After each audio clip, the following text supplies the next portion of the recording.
राधे मित्रों, मैं हूँ रीना शुक्ला और आप सभी को स्वागत है मेरे चैनल मेरो वृंदावन में। तो आज मैं आपको बताने वाली हूँ कि जो एकादशी है, हरि प्रबोधनी एकादशी, वो आपको कब करना है, 1 नवंबर को या फिर 2 नवंबर को। ये बड़ा ही संशय का विषय बना हुआ है, तो इसी के बारे में आपको बताने वाली हूँ कि एकादशी कब करना है, किस एकादशी को करने से उसका बहुत ही बड़ा फल है और किस एकादशी को करने से आपकी सारी एकादशियां जल करके राख हो जाने वाली हैं, अर्थात उसके पुण्य जो है वो नष्ट हो जाने वाले हैं।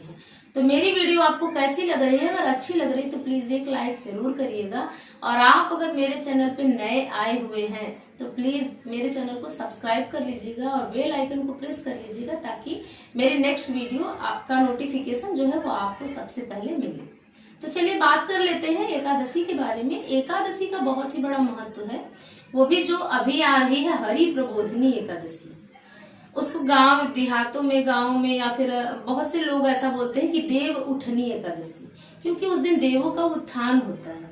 हमारे श्री हरि विष्णु भगवान नारायण जी जो हैं वो 4 महीने के लिए शयन में चले जाते हैं, जो कि देव प्रबोधनी एकादशी के दिन, हरि प्रबोधनी एकादशी के दिन उनको उठाया जाता है। तो उनको उठाने वाला दिन है, तो इसीलिए इसका बहुत बड़ा महत्व है और इस एकादशी को बहुत ही करना लाभकारी है, शुभकारी है। आप इसको करेंगे तो आपके जीवन में हमेशा कामयाबी आपके कदम चूमेगी। तो यहाँ पे मैं ये बता रही हूँ कि आपको 1 नवंबर या 2 नवंबर की कौन सी एकादशी करना है। तो वीडियो बिना स्किप किए आपको देखना है, तो ही आपको समझ में आएगा।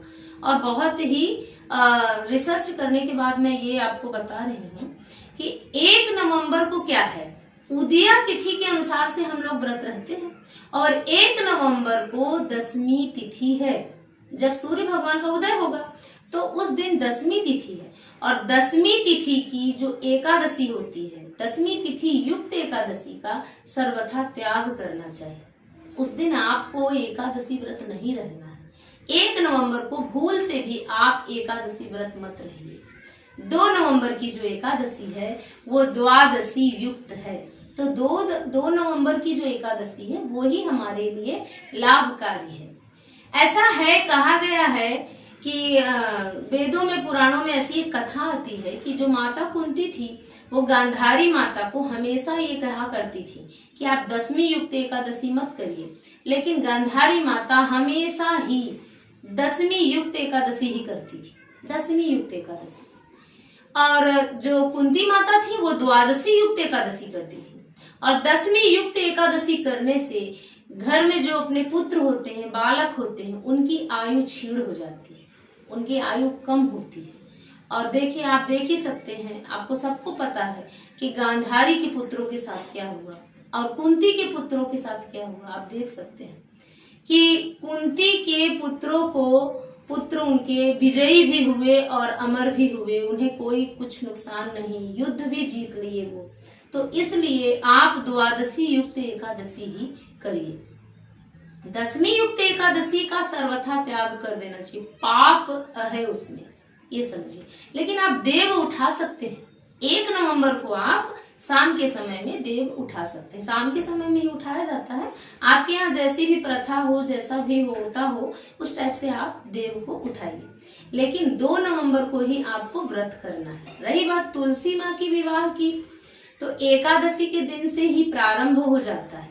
कार्तिक माह में एकादशी के दिन से ही तुलसी माता और भगवान शालिग्राम का जो विवाह होता है वो एकादशी से प्रारंभ हो जाता है।